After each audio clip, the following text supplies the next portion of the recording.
BNSS और हमारे evidence act में, अब बीएसए में बहुत इंपॉर्टेंट खामियां हैं, और वो है कि पहले एक्सपर्ट एविडेंस को क्या माना जाता है, किसको एक्सपर्ट माना जाता है, उस पे ही बहुत हमारे पास क्लैरिटी नहीं है कि अगर आप एक स्टेट लैब में या रीजनल लैब में या सेंट्रल लैब में कोई साइंटिस्ट उसको डीएनए एनालिसिस कर रहा है, क्या वो उसमें एक्सपर्ट है कि नहीं, लॉ उस इंक्वायरी को अलाउ नहीं करता है।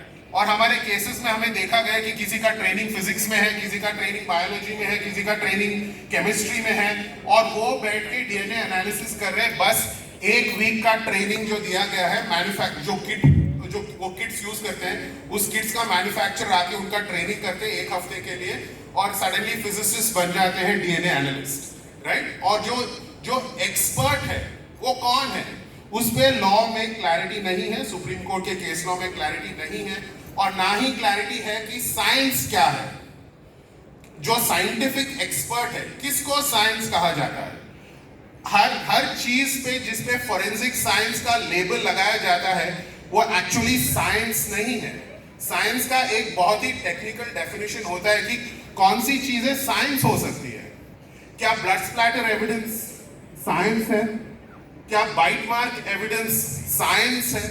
और ये सब चीजें डिस्प्रूव की गई है कि bite mark evidence is no science, bite mark evidence is junk science, right.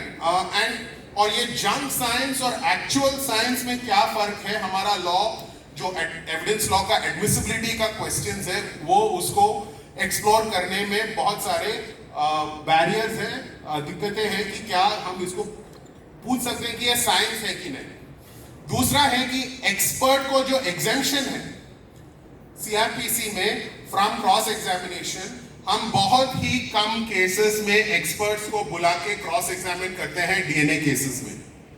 ना लॉयर को पता है कि इस क्रॉस में क्या करना है, ना जज को पता है कि क्रॉस में क्या पूछा जा सकता है। और बहुत सारे केसेस में हम क्या देखते हैं, बस एक फाइनल रिपोर्ट आता है कि मैच है, बस उसके बेसिस पे जज मान लेते हैं कि साइंटिफिक एक्सपर्ट ने बोल दिया कि ये मैच है तो हो गया, बस कहानी खत्म।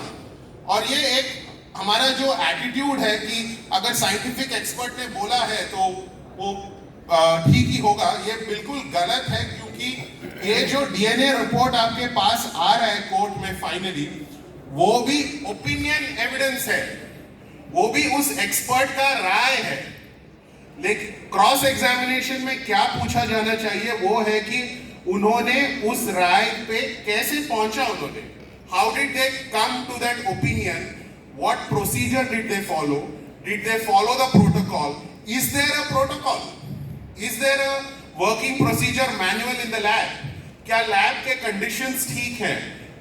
उन सारी चीजों पे हम देखते ही नहीं है, बस हमको एक इन केसेस में एविडेंस क्या है, 1 या 2 पेज का रिपोर्ट मिलता है कि मैच है, और ना डिफेंस लॉयर पूछते हैं ना जज पूछते हैं कि इसका बेसिस क्या है। सो लॉ में ही बहुत सारे दिक्कतें हैं जो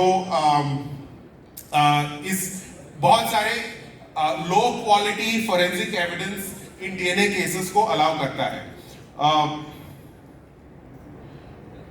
और आप सभी को पता होगा कि बीएनएसएस के जो अमेंडमेंट्स हैं, बहुत सारे तो पुराना लॉ ही है, लेकिन जो चेंज है कि अभी बताया गया है कि जो क्राइम 7 इयर्स से ज्यादा पनिशमेंट है, उन सारे केसेस में फोरेंसिक एविडेंस कलेक्ट किया जाएगा। कौन कलेक्ट करेगा, कैपेसिटी कहां है, ट्रेनिंग कहां है, और क्या ट्रेनिंग दी जानी चाहिए कि फोरेंसिक एविडेंस कैसे कलेक्ट की जानी है।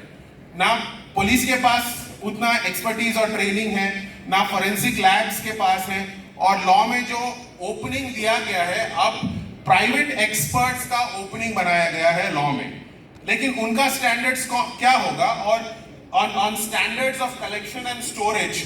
और डीएनए एविडेंस एक बार कलेक्ट हो जाता है तो कहां स्टोर किया जाता है, मालखाने का कंडीशन क्या है कि एक्चुअली डीएनए सैंपल का इंटेग्रिटी मेंटेन हो सकता है, लैब में कैसे कंडीशंस में मेंटेन करते हैं। हम ऑफन चेन ऑफ कस्टडी का बात करते हैं सिर्फ from collection by investigators to depositing in the lab. हम चेन ऑफ कस्टडी के बारे में कभी ये नहीं सोचते कि लैब के अंदर चेन ऑफ कस्टडी कैसे हो रहा है और वो बहुत ही इंपॉर्टेंट है. नेक्स्ट पॉइंट मैं जो बोलना चाहता हूं वो है practice of creating working procedure manual. Right, ये जो डीएनए का फोरेंसिक्स प्रोफाइलिंग है, फोरेंसिक डीएनए प्रोफाइलिंग जो है, इसका बहुत सारे कॉम्प्लिकेटेड स्टेप्स हैं और फंडामेंटली ये प्रॉब्लम है कि क्या वो फोरेंसिक्स डीएनए प्रोफाइलिंग में ये एक बात है कि साइंस वैलिड है, लेकिन साइंस वैलिड का होने का सिर्फ कंडीशंस होते हैं कि जो स्टेप्स फॉलो होने चाहिए वो हो रहे हैं कि नहीं, और वो एविडेंस में हमको एग्जामिन करना है. और उसके लिए बहुत ही इंपॉर्टेंट है कि हर लैब के पास एक वर्किंग प्रोसीजर मैनुअल हो जो उस लैब के लिए स्पेसिफिक हो.